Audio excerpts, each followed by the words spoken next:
સમાચાર સામે આવી રહ્યા છે। ગીર સોમનાથ ડિમોલેશન અને ચક્કાજામનો મામલો સામે આવ્યો છે। તો સોમનાથ શંખ સર્કલ નજીક ડિમોલેશનની કામગીરી કરવામાં આવી હતી। ચક્કાજામ બાદ પોલીસે ટોળાને દૂર કર્યા છે। તો તંત્ર દ્વારા ડિમોલેશનની પ્રક્રિયા છે તે હાથ ધરાઈ છે। દબાણ દૂર કરવાની જે કામગીરી છે તે કરવામાં આવી હતી। સોમનાથના ધારાસભ્ય સહિત સ્થાનિકોની અટકાયત કરવામાં આવી। એસપી ડીવાયએસપી સહિત 200 પોલીસ જવાનો ઘટના સ્થળે પહોંચ્યા હતા। પોલીસના ચુસ્ત બંદોબસ્ત વચ્ચે ડિમોલેશનની કામગીરી કરવામાં આવી હતી। તો ચક્કાજામ બાદ પોલીસે ટોળાને દૂર કર્યા હતા। તંત્ર દ્વારા ડિમોલેશનની પ્રક્રિયા છે તે હાથ ધરવામાં આવી છે। તો સોમનાથના ધારાસભ્ય સહિત સ્થાનિક લોકોની અટકાયત કરવામાં આવી છે। તો કામમાં નડતરરૂપ જે અડચણરૂપ લોકો જે થયા હતા તેઓની અટકાયત કરવામાં આવી છે। કાયદેસરની કાર્યવાહી થઈ છે। સોમનાથ શંખ સર્કલ નજીક ડિમોલેશનની કામગીરી કરાઈ હતી। પોલીસ બંદોબસ્ત વચ્ચે આ કામગીરી કરવામાં આવી હતી। ચક્કાજામ બાદ પોલીસે ટોળાને દૂર કર્યા છે। તંત્ર દ્વારા ડિમોલેશનની પ્રક્રિયા પણ હાથ ધરાઈ હતી।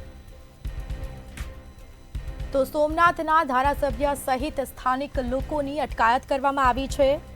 આખરે કાર્યવાહી કરી છે। એસપી ડીવાયએસપી સહિત 200 પોલીસ જવાનો ઘટના સ્થળે પહોંચ્યા। શું કહેશો, આજે કયા સ્થળે શું કાર્યવાહી થઈ રહી છે? પોલીસનો ચુસ્ત બંદોબસ્ત, શું આખી વાત?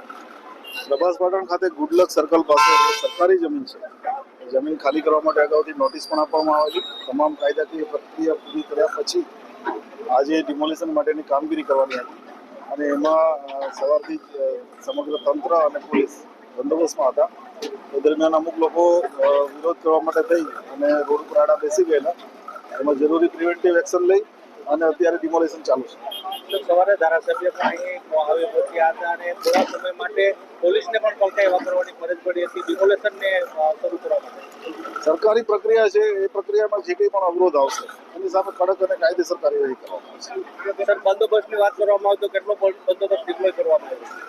અત્યારે લગભગ 200 પોલીસ અને એસઆરપી સાથે અહીંયા બંદોબસ્ત છે। સિનિયર અધિકારીઓ પણ છે અને આ કાર્યવાહી જ્યાં સુધી ચાલે ત્યાં સુધી બંધ રહેશે।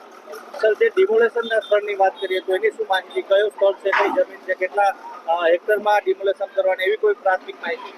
એ રેવન્યુ તંત્ર પાસે વધારે વિગત હશે, પણ આપ જોઈ રહ્યા છો એ એટલા એરિયામાં ડિમોલેશન ચાલી રહ્યું છે।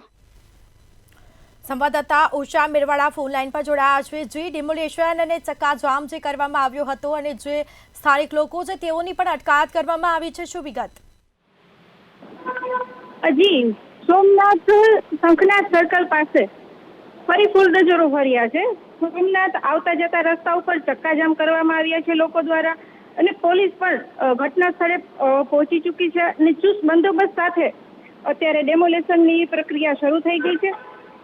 સોમનાથ સર્કલ પાસે જ્યારે ડેમોલેશન થવાનું હોય ત્યારે ઘટના સ્થળે જ પબ્લિક રોડ ઉપર ઉતરી અને ચક્કાજામ કરવામાં આવ્યા હતા। તે બાદ નેવ સોમનાથ ધારાસભ્ય વિમલ ચુડાસમા પણ ત્યાં પહોંચ્યા હતા, જેમને પણ આજે પોલીસ તંત્ર દ્વારા અટકાયત કરવામાં આવી છે।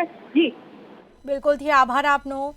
તો એસપી ડીવાયએસપી સહિત 200 પોલીસના જવાનો ઘટના સ્થળે પહોંચ્યા હતા। પોલીસ ચુસ્ત બંદોબસ્ત વચ્ચે ડિમોલેશનની જે કામગીરી છે તે કરવામાં આવી હતી અને તેમજ ચક્કાજામ બાદ પોલીસે ટોળાને દૂર કર્યા હતા। તો તંત્ર દ્વારા ડિમોલેશનની પ્રક્રિયા છે તે હાથ ધરાઈ હતી અને બીજી તરફ પોલીસના ચાપતો બંદોબસ્ત ગોઠવવામાં આવ્યો હતો। એસપી ડીવાયએસપી સહિત 200 પોલીસ જવાનો ઘટના સ્થળે પહોંચ્યા હતા અને જે કામગીરી છે તે કરાઈ છે। ચક્કાજામ બાદ પોલીસે ટોળાને દૂર કર્યા। તંત્ર દ્વારા ડિમોલેશનની પ્રક્રિયા છે તે હાથ ધરાઈ છે।